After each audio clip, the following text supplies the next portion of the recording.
What's up, YouTube? We're gonna take a look at what has been my EDC for the last couple days or so. I like to do these kind of videos. I feel like it kind of brings to bear how well-rounded I feel, anyway, your EDC needs to be. And I do understand there's a lot of people that scoff and whatnot. But, like, for instance, I had a friend for the longest time thought that carrying a light was dumb until we needed to use it.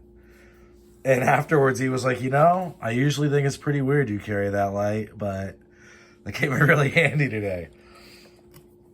So here's the deal with the lights. This is the CountyCom version of a lumen top light. They make their stuff a little bit more hopped up than everybody else, CountyCom that is. This is the Rebel Throw. It shoots light a real long ways. I need to clean up that aperture. But, or is it an aperture? I don't think it is an aperture. I think this is a sapphire lens too. But yeah, the CountyCom stuff's really good to go. Just when it starts to back off heat-wise, don't get frustrated with the light and keep cranking it up. I ruined one of the lights. It was the Tri full-size floodlight I ruined. I think that carrying a flashlight in your EDC is basically, I almost consider it mandatory. You should have some kind of light. It should be nearly full size. This is a very compact full-size light. How do I carry this? Well, I wear 511 tactical pants. They have that little mag pouch thing, and I just put that in there. I'm not going to go on at length why you would need a light. It's kind of self-explanatory. But don't think you're going to be using your flashlight in emergency, or your cell phone as a flashlight in emergency. You're just not. Mace, obviously, it's good to go. Be careful. Don't get in trouble. But check your local laws and all this stuff. But mace is going to keep you out of more trouble than you get into, really. It's also very useful. I've not had to use it on an animal, but mace against a dog during a dog attack or any type of animal attack is going to be very effective. Blistex, because I like my lips to be supple. So, I'm a writer, and I write. This is the Cycle Firefighter little writing notepad holder type thing. Would probably hold a passport. It's been actually a very versatile one. This stuff is extremely tough. And then two, this holds a lot of different things. So, very good stuff. From a very good knife company, it is their EDC, or what they kind of market as their EDC fixed blade knife. I believe it's a Mustang. I'm not sure though. As you can see, it's got a high polish finish. I don't know if they moved to laser engraving yet. This was some sort of acid etching or something like it. And you can still see it, obviously. But yeah, the more I carry this, the more I like this knife. I think that it's very good to go. I like its kind of more aggressive look. I like that the hardware is stainless steel. And this is 80 CR2V, so it's super duper tough stuff. And on this channel, we give it love. We give the tough stuff, AEBL type stuff, 80 CR2V, 1075, Swedish saw steel, stuff like that. We're here for it, so. We carry this one a lot. I'm gonna keep doing it, no regrets. The Duke needs no introduction if you've been watching this channel for more than a little bit. This is actually, after several years, picked up some play. And I've beat this knife near to death, and it's just fine. This is a great example of things that, as much as I'm not a huge fan of, who's the guy that did the reviews that, he dressed as Batman. You can see the reflection of the Batcave. Nick Shabazz, that's his name. He was reviewing this one. I have the watch somewhere.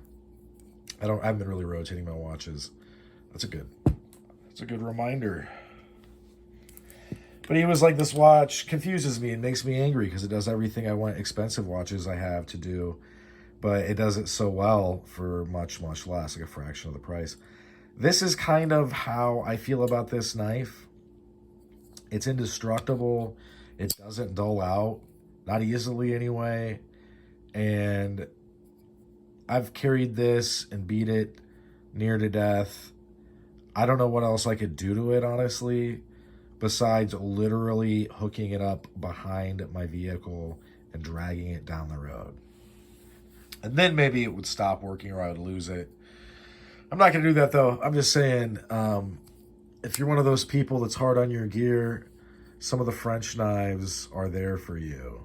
But also the Mercator will do just fine as well. I like slip joints. It's a nice one. We're going to continue on.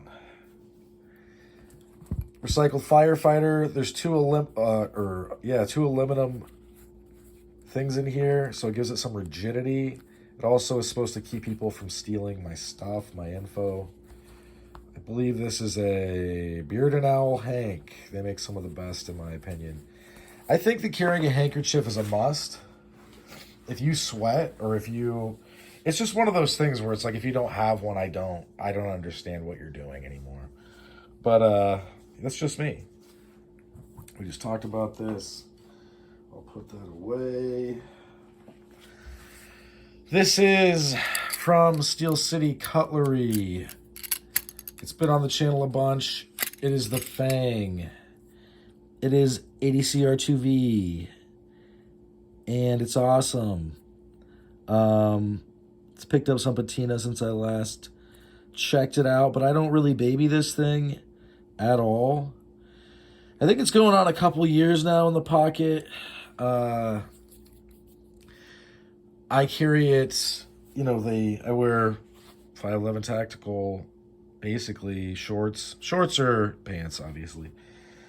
And it has that knife pocket. I just put it right in this. This is, I've kind of said before, kind of tongue-in-cheek, but not really. This is how I jiu-jitsu proof my stuff.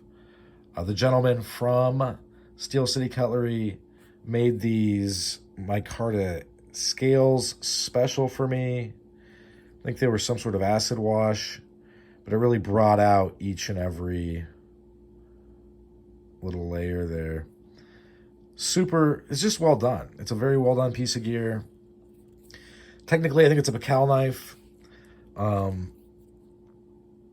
But it's basically, the ideas that the Filipinos had and how some of their stuff mimicked certain aspects of nature, like claws.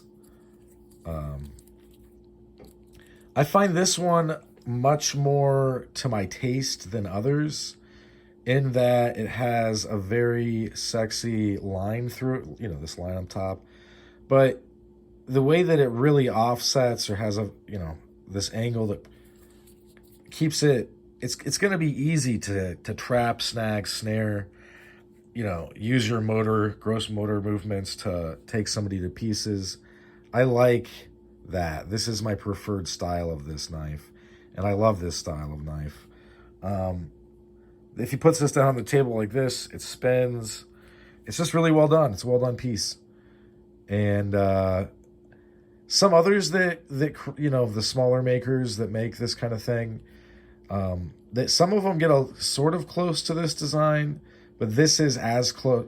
Obviously this is like what it is, but you just don't see it done super well, in my opinion, like this very often. Feel free to disagree, but obviously this is my channel. I'm going to give you my opinions. I'm not going to parrot the opinions of someone else. I like this piece a lot because it's got the candy colors and the black dial. This used to spin and turn freely. I think it was friction fit. The Russians do it with the Vostoks and the Kamenyerskis or whatever they are. There's probably a wire in there that fits into something else.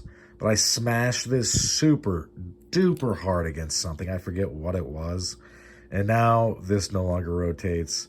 But I still have the GMT in there. This is a quartz GMT with a Swiss movement from Timex, the Timex Q. Date window. It's just really, I like this. I like this style. The acrylic top.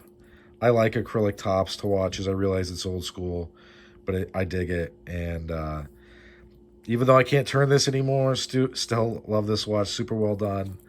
Got some cheapo. These are off of like eBay or something. I forget. I mean, there's not a brand on them. Let's put it that way. But yeah, still rocking this piece. And this is the one, this is the model where, I'll try to get the actual model. Here it is.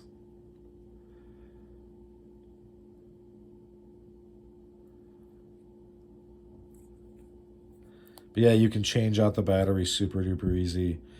So you don't have to worry about, you know, all the stuff that people worry about with watches. Check out that review if you feel like it. I may or may not link it. I'll probably forget. But it looks sharp.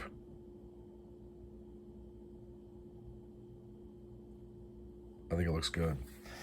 So we are down to the impact stuff. We have this from DB Customs.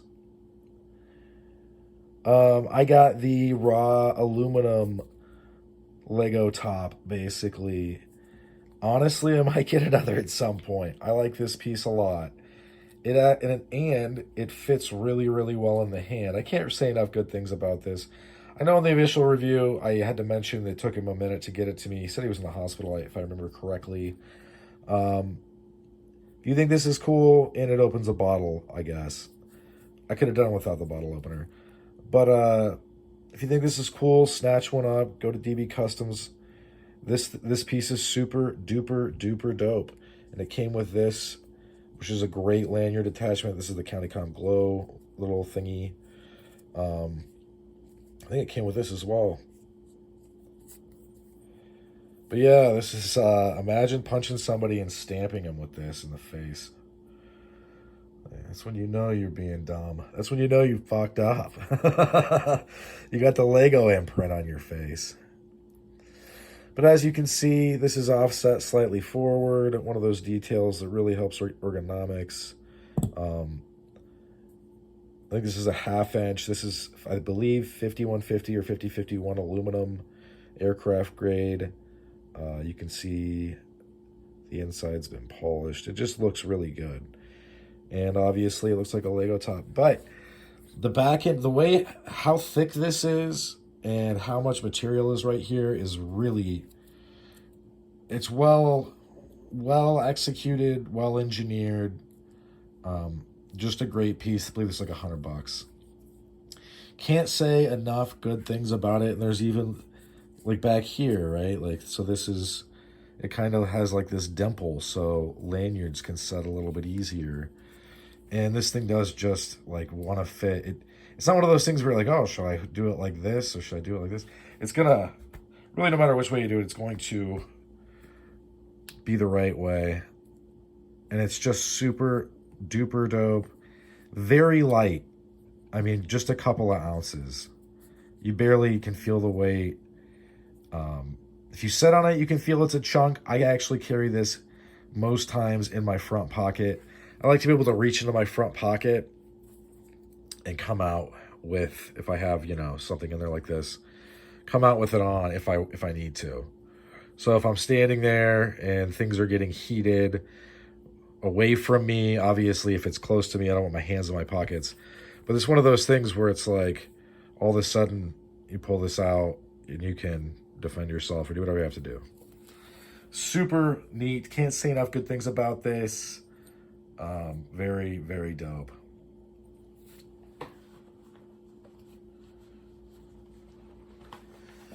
And we got the Baby Doc from Witch Doctor Zero. This is a second, thus the drop stitch there. This is sprung, a little over 16 ounces, giant lead, ingot, big warhead, basically. I think this is 6 inches. Sets in the hand like this. It's actually very ergonomic. You don't feel like you're going to lose it at all, even though basically a 3-finger grip. But because he leans towards lanyards a lot of the time, which I like because of this, right? Take it back around the hand.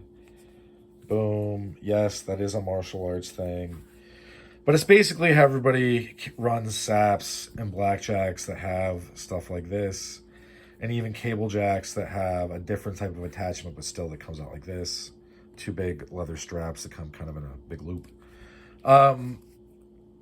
This thing is cool. It's broken in quite a bit because I play with it. But because, and this is what I'm finding with the smaller snaps that I have that are sprung, because it is sprung, it does break in and it is a little bit more, there's some flex, but it doesn't, like, it stays very rigid. This is a great example of that. It's also kind of a small patu. That's how it's pronounced. One of the, I don't know if they're Pacific Islands, or I believe there are Pacific Islanders, or maybe New Zealanders. I'm not sure. But they would make these like kind of like paddle looking things. They would carve them. I think the Native Americans had some similar weapons, but the patus are very pronounced, and then, you know, you swing them into people like that. You could use it like that for sure. You could obviously use this stuff to bust people's heads open like eggs, basically. Check your local laws for all this stuff. Be careful. Please don't do anything silly. Please don't apply too much force and accidentally unalive somebody and end up in jail for the rest of your life. And then you get deported to El Salvador. And then eventually when the senator gets you out, you're like, I was watching the martial list on YouTube. Anyway, that was kind of a joke. This is awesome. Sometimes I talk about on the channel how, because I get some people, they get this attitude of like, why would you not carry a gun? Well, I don't want to. First and foremost, I don't live in a bad area. Well, I do live in a bad area for where I live, but in general, as far as the country goes, I don't live in an area where I feel like I'm in a combat zone or I would carry a gun. I'm a former Marine. I served as an 0331 machine gunner in the United States Marine Corps in a combat role in Iraq, about 15 clicks west of Fallujah. It's about 3 miles or so. And that was in Sacagawea, if you can still find it on a map. I know ISIS purged the town. It's where Uday and Hussein once lived. And I have indeed stood and looked in, I guess, awe at their mansion that we J-damned and their giant twin, engine boat that we shot up. And then after that, for a couple months, I was in Habbaniyah, which is just north of Al-Taqaddum, which was a giant Air Force base. Anyway, so yeah, and I was a second-degree black belt, still am probably. I guess you don't lose them, but I don't practice anymore. But I used to go to national championships and fight. And then I bounced for years and years and years and years and years. That doesn't make, and I ended up training with the Israeli Special Forces, which sounds like a lie, but it's not. And I have photos and stuff, and I mean, it's a fairly well documented thing. I could call Marines I was with, who were there with me. It was dope. I realize with this background, it's a little bit strange to hear me say that, but it is what it is. Life is complicated, complex. But as I sometimes say, really for me, all these things are, methods to apply force, or different applications of force, basically. They're things that allow you to apply force to somebody, whether it be kinetic force, I guess, kinetic force would include knives, kinetic force, or blunt impact type of force, or the type of force generated by chemical reactions with the mucous membranes in your eyes, nose, and mouth if you get maced. The kind of mace I carry, by the way, has OC and CS in it. Red is a new kind of mace. It's a pretty good brand, though, and it's twice as strong as Freeze. Get it off of eBay. So, yeah, that's what I'm rocking. Obviously, I got some bright paracord. I've got this one running a little bit above. I'm kind of embracing the 3-finger grip here with this. When this paracord stretches out, I'll probably have to bring this down a little in my palm because then it'll literally be up there. That's kind of not where I want it. So yeah, this is, I like to give a little bit more of a well-rounded view of this is what I'm carrying. If I were to travel or spend the night somewhere where I live, yeah, I'd probably go strapped. Because at that point, you are really kind of exposing yourself. You're much more vulnerable when you're setting up camp, going immobile, static, whatever you want to call it. It's hard to dial these guys in. It really is. I'll have to play with this guy more. And when I do go strapped, I don't carry in the waistband. I think that is cancer. Please, God, stop doing it, everybody. I carry outside the waistband in a holster like a normal person. If that's not legal where you are, I don't know if I would carry it all. But more and more states are going to constitutional carry, and I'm assuming at some point, God Emperor Trump will bless us all with hastily enacted and only halfway, conceived ideas of everybody gets a gun. Hopefully. Probably not, though. I mean, and realistically, no, he's not going to do that. But, I didn't vote, by the way, so don't get mad at me. This thing is great. The more I carry the saps, the more I realize that if you're not rocking a sap with a single finger knuckle or double finger, depending, then you might as well go with. Well, you're wrong if you're just carrying an SFK and wrong, but quote unquote. But if I wasn't doing that, I would have a full size knock on me. But yeah, that's all she wrote for this one. Thanks for sticking with me to the end. Sorry this one got long. Hope you folks have a good rest of your day. Bye now.